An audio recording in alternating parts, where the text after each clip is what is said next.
ఇది భక్తి శక్తికి ఉదాహరణ. మరణాన్నే జయించిన ఒక బాలుడి కథ.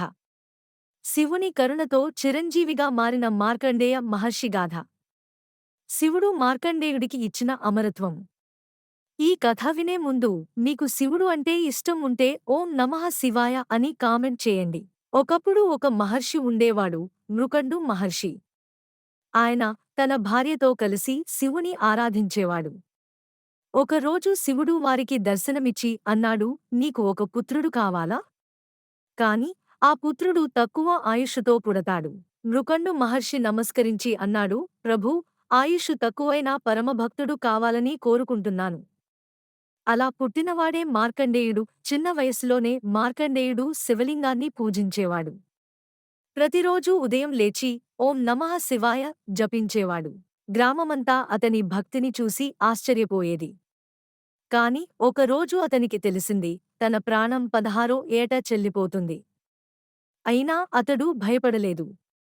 నా శివుడు ఉన్నాడు, ఆయన రక్షిస్తాడు అని విశ్వాసంతో పూజ కొనసాగించాడు. 16వ పుట్టినరోజు ఉదయం యమధర్మరాజు తన పాశంతో భూమిపై దిగాడు. మార్కండేయుడు శివలింగం వద్ద కూర్చొని జపిస్తున్నాడు. యముడు అన్నాడు, నీ కాలం పూర్తయింది బాలకా.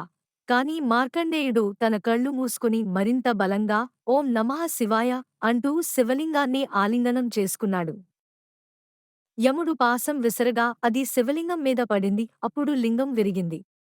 అందులో నుండి రుద్రరూపంలో శివుడు ప్రత్యక్షమయ్యాడు. కళ్లలో అగ్ని, చేతిలో త్రిశూలం. నా భక్తునిపై పాశం విసిరావా యమా అని గర్జించాడు.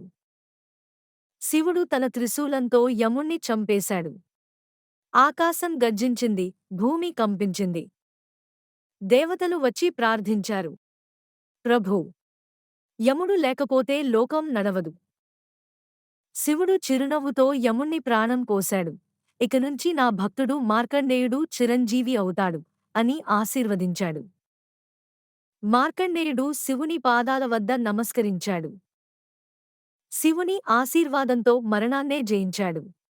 ఈ కథ మనకు చెబుతుంది, భక్తి ముందు మరణమే భయపడుతుంది. నిజమైన విశ్వాసం ఉంటే శివుడు మన రక్షకుడవుతాడు. జపించండి ఓం నమః శివాయ. జై శంభో మహాదేవ. వీడియో నచ్చితే లైక్ చేసి మన ఛానల్ని సబ్స్క్రైబ్ చేయండి.